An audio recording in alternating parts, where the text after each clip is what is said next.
Hermanos, el arco del WRGP siempre me ha causado sentimientos encontrados. Por un lado, este arco me encanta porque es extremadamente épico. A mi parecer, buena parte de los mejores duelos de Yusei y Jack están en este arco sin dudas. Pero por otra parte también me causa la sensación de que este arco no debió existir, o que al menos la segunda parte de 5Ds debió ser diferente a lo que vimos. Y aquí daré mis razones de por qué. Para empezar, siento que el relleno de capítulos intrascendentes que hay antes del propio torneo es absurda. Varios capítulos no te aportan casi nada, a excepción de cuando Jack busca trabajo, ese capítulo está GOT, pero por el resto hay varios que los puedes dropear, lo cual dista bastante de la primera parte del anime, en donde en cada capítulo pasaba al menos algo interesante que aportara a la trama principal. Me atrevería a decir que eran muy pocos los capítulos que te podías dropear en la primera parte de 5Ds, pero aquí hay un desperdicio importante de capítulos sin sentido. ¿Y saben lo peor? Que esos capítulos pudieron ser buenísimos para que cosas que vendrían después queden mejor hechas. Por ejemplo, pudieron darnos desde antes un poco de trasfondo de Life Stream Dragon, el cual, como ya saben, según mi opinión fue muy mal ejecutada su introducción, a pesar de que claramente estaba planeado desde antes. Hay algunos capítulos que se centran en Leo y Luna en la academia. Esto pudo servir para darnos al menos indicios de que esa cosa era real y no solo una leyenda que apareció en un sueño de Luna, como un mini arco de En búsqueda del sexto dragón Signer o algo así, porque como ya he mencionado antes, esta cosa es probablemente el dragón más importante de los 6. Y esto mismo lo aplicaría para Scar Red Nova. Él tuvo unos párrafos más de trasfondo que Life Stream, pero igual a mi parecer no está bien hecho, porque es evidente que salió de la nada para que Jack tuviera un power up y pudiera ponerse a la par con Yusei. Pero ese monstruo también necesitaba un poco más de cariño. Con Black Wing Dragon lo mismo. En este punto creo que ya me entendieron. Aquí se siente como que no planificaron casi nada y que las cosas iban saliendo lo mejor que podían. Por eso sostengo que pudieron gastarse alguno de esos capítulos para darle mejor forma a elementos que vendrían después. Como el Team Ragnarok, que también es algo que salió de la absoluta nada. A pesar de que por los tiempos que cuenta la historia los tipos andaban activos más o menos un poco antes del arco de los Dark Signers, en la época en la que Jack competía para ganarse el título de rey. Otro punto que tampoco me agrada es que el propio torneo del WRGP está mal diseñado, pero no me malentiendan, cuando digo que está mal diseñado no me refiero a que lo esté al igual que el torneo GX, el cual sí estaba mal diseñado hasta en la forma de jugarse. No, me refiero a que está mal diseñado en que hace que todos los demás personajes que no sean Yusei se vean casi como inútiles, a pesar de que recalcan que este es un trabajo en equipo de 3 duelistas.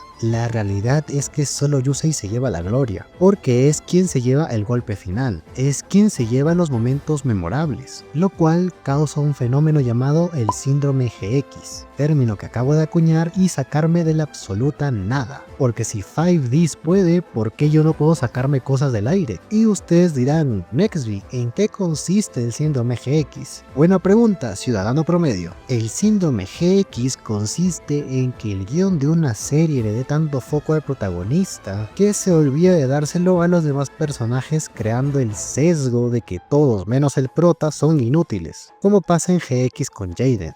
En 5Ds pasa esto, pero no tan fuerte como GX, porque aquí los demás siguen teniendo momentos memorables, sobre todo Jack, pero el problema es que esa dinámica de pelear los 3 por turnos hace que Yusei se lleve toda la gloria y quede mejor en contraste a Jack y Crow, y ya no te digo de Aki, Luna y Leo, los cuales casi ni participan. Por eso creo que el propio torneo está mal diseñado, porque a nivel de guión es contraproducente y tienes que estar luchando para que tus demás personajes no sean tan opacados por el prota, cosa que confirmo porque cuando el torneo se acaba también se termina el síndrome GX, porque los demás personajes vuelven a recuperar aunque sea un poquito del protagonismo que tenían en arcos anteriores. Y ahora, para seguir hablando de este arco, he llamado a mi compa Karu para que nos dé su opinión. Hola Nextbee y comunidad de Nextbee. Como me habías comentado, querías conocer mi opinión acerca de el WRGP. Y es que personalmente es la parte que menos me agrada de Yu-Gi-Oh 5DS. Y desde el 2012 que vi la serie por primera vez ya veía comentarios malos acerca de esta parte del anime, y muchas de ellas venían por el hecho de que Kazuki Takahashi había dejado la producción del anime a partir del capítulo 64, y parece ser que las personas que quedaron a cargo del anime no sabían a dónde dirigirlo. Básicamente este arco empieza en el capítulo 98 y terminaría en el capítulo 137, teniendo 39 capítulos donde se trata de Jack, Yusei y Crow, dejando básicamente relegados a los demás personajes, incluso desperdiciando a la pobre Aki, que se sacó la licencia de conducir motos para perder en el único duelo que la dejaron participar, siendo que Aki, tanto como los gemelos, son personajes que se supone son principales y pasan a un rol totalmente secundario, cuando pudieron profundizar más en estos personajes o darles un poco de tiempo en pantalla. Otra cosa de este arco que me pareció muy desaprovechada fueron los enemigos. Desde el principio ya sabemos de que los enemigos son los de Iliaster, e incluso ya sabemos que al final se enfrentarán contra estos, y como todo anime pues sé que es fácil de predecir, pero me hubiera gustado que jugaran un poquito más con esta idea, haciendo algo similar como lo que hizo Marik en Ciudad Batallas, donde hizo creer a los protagonistas que Odion era el verdadero Marik, jugando así un poco con la trama y con nuestros protagonistas. Hubiera sido más interesante el estar viendo que en los duelos del torneo los protagonistas estuvieran preguntando si el equipo que tenían enfrente eran los villanos finales o no. Siento que le hubiera agregado un poquito más de misterio irse por ese camino que el hecho de presentarnos a la carta de la semana y al deck de la semana, porque ya saben, las cartitas nuevas son lo que vende. Así que como conclusión, ¿cómo considero yo este arco del anime? Pues la verdad no lo considero tan malo, pero personalmente es el que menos me agrada. Y sinceramente, las veces que me he repetido la serie y llego a este punto, empiezo a bajar el ritmo de cómo veo el anime, porque la mayoría de duelos son puro relleno y solo te lo justifican con que son necesarios para completar el plan de los Iliaster, ya saben, ese de bajar el arca. Aún así, algunos duelos sí resultan ser entretenidos, como por ejemplo el duelo con el Team Taiyo, ya saben, ese donde invocan a ese monito de nivel 1 que tiene que aguantar como 20 turnos, y el duelo contra los dioses nórdicos, ese duelo es God. Pero para el nivel que nos tenía acostumbrados los primeros 64 capítulos del anime, esto sí nos deja mucho que deber, así de claro y duro. Como curiosidad, y antes de despedirme, ¿sabían ustedes que en la versión de 4Kids para Estados Unidos, este arco fue modificado para que la batalla con Aporia al final del torneo pareciera el final de la serie? Sí, así es, los capítulos del arca y varios capítulos de este torneo se omitieron y modificaron para que así fuera el final del anime y localizar más pronto Yu-Gi-Oh! Sexal. Así de puro y duro le tocó a este anime. Ahora sí, bye. Los dejo con Nextbee. Muchas gracias por tu opinión, Caro, y por esa curiosidad que al menos yo no sabía. Maldito 4Kids, tan chafa como siempre. Ahora, antes de pasar al siguiente punto, déjeme comentarles que no hay nada que grite más que te quedaste sin ideas para tu historia que meter viajes en el tiempo cuando tu historia no va de viajes en el tiempo. Esa es una regla universal que casi siempre se cumple dentro de la escritura. Diferente es cuando la historia va de viajes en el tiempo y ese es su núcleo, como el caso del manga de Arc 5 o Dark. Y 5Ds no iba de viajes en el tiempo, Master, pero por algún motivo lo metieron aquí y lo hicieron de la peor manera. Porque, para quien no lo sepa, los viajes en el tiempo no existen. Nadie sabe cómo funcionan, por lo cual es sumamente importante que definas bien las reglas de tu viaje en el tiempo, para que esto no se vaya de madre. Me explico, en la serie se dice que cada viaje en el tiempo que hacen los Iliaster modifica la línea de tiempo, al punto de que actualmente es un completo misterio cómo es la línea de tiempo original de 5Ds, en donde no hay intervención de ellos. A esto súmale que la serie no les pone límites, y al no hacerlo tienes un elemento destructor de tramas en tus manos. ¿Por qué? Porque los Iliaster no tienen una limitante al momento de viajar en el tiempo. pueden hacerlo las veces que quieran sin una consecuencia aparente. Y eso es fatal porque teniendo eso no hay manera de que pierdan jamás. Es como cuando en los videojuegos tienes un save state y puedes repetir una pelea todas las veces que quieras. Aquí es igual. Ellos demostraron que podían desaparecer edificios enteros y además reescribir la historia para ser duelistas famosos con el viaje en el tiempo. Y la excusa que sacó la serie para que esto no esté tan roto es que los Signers y el Team Ragnarok eran inmunes a sus poderes.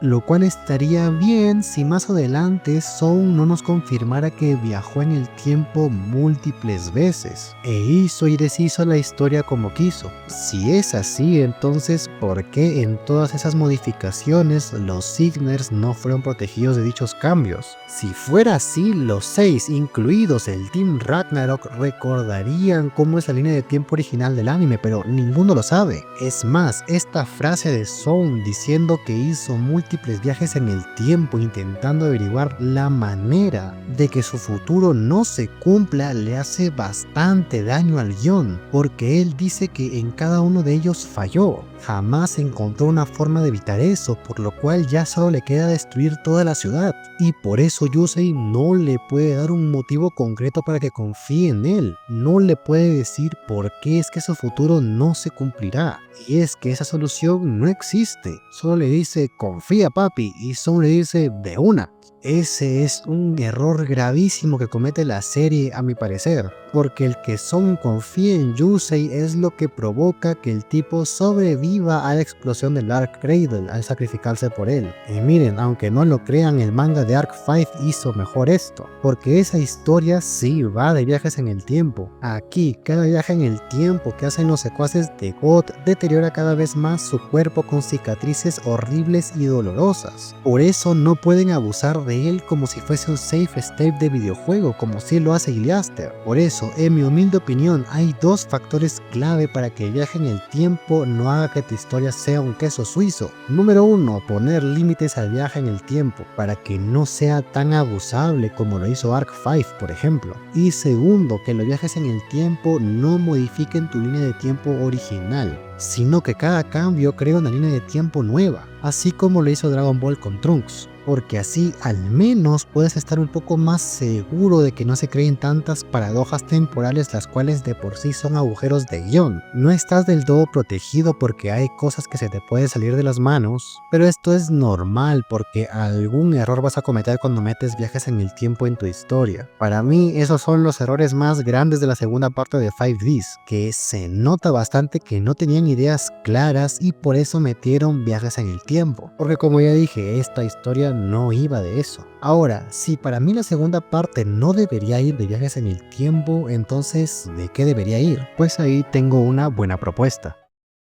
Aunque no lo crean, Arc 5 tiene la respuesta específicamente en el arco Synchro. Sí, ya sé que Arc 5 es lo peor que le pasó a la franquicia y bla bla bla bla, ya me la sé. Pero deja que me explique porque genuinamente creo que tiene cosas que se le pueden rescatar. Y entre ellas, el desarrollo del arco Synchro. Y es que para mí, de lo que debió tratar la segunda parte de 5Ds era de la desigualdad de clases sociales. Tomando a Arc 5 como ejemplo, aquí la ciudad es diferente a la de Yusei. Sí, existe una división entre ricos y pobres, pero la gran diferencia está en que mientras en 5Ds teníamos satélite, el cual lo separa un océano literalmente de la ciudad, en Arc 5 ambas clases sociales están mucho más cerca. Sí, los commons viven en la parte de abajo y los tops en la de arriba, pero a diferencia de satélite ellos están más cerca, demostrado porque en la revolución a los commons no les costó casi nada invadir el área de pertenencia de los tops. Es por eso que estaban obligados a convivir en paz entre comillas,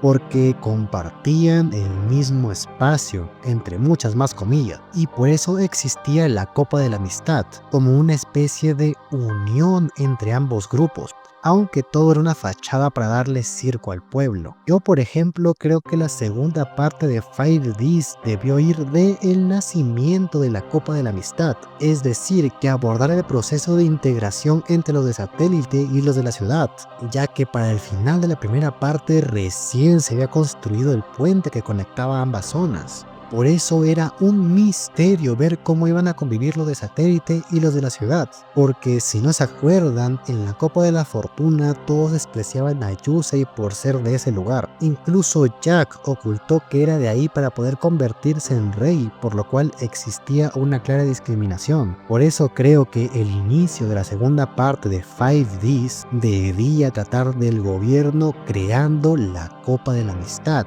como una forma de manipulación de ambos sectores, y así podían hacer lo que quieran a sus anchas, siendo que los villanos no sean los Iliaster, sino el propio gobierno, el cual mediante la copa buscaría poner a un nuevo rey que no sea Yusei, y que haga todo lo que ellos quieran, y nuestros héroes intentarían descubrir lo que realmente estaban tramando y entrarían al torneo para exponerlos como los corruptos que son, y en el proceso Yusei le enseñaría a la ciudad a unirse como una sola, como lo hizo en su duelo contra Son, y así llevar a los de Satélite y la ciudad por el camino correcto en donde ambos se entiendan. Esto es solo una idea a la que le hace falta desarrollo, evidentemente, porque por ejemplo Arc 5 lo desarrolló bien, pero concluyó fatal esta idea. Sin embargo, creo que esta continuación sería más coherente con lo que se vio en la primera parte del anime, en lugar de los viajes en el tiempo. Y seguro me dirán, pero Nextly, si no hay amenaza sobrenatural, entonces el dragón carmesí desaparece, ya que no hay motivo para que esté y la serie perdería su nombre. Y miren, francamente ese dragón le vale gampi si se va o se queda. Se supone que su misión era enfrentarse al rey del inframundo y evitar que reviva, pero una vez este fue derrotado no desapareció, ni siquiera se fue cuando Son fue vencido, él solo se fue cuando sus Signers separaron sus caminos. Por el resto, no hay un motivo real por el cual se quede o se vaya. Pero bueno hermanos, coméntenme qué les parece el arco del WRGP, me interesa ver sus respuestas. Y quisiera agradecer a mi hermano Karu por hacer un cameo en este video. Su canal lo pueden encontrar en la descripción. Yo me despido, hasta la próxima. Adiós.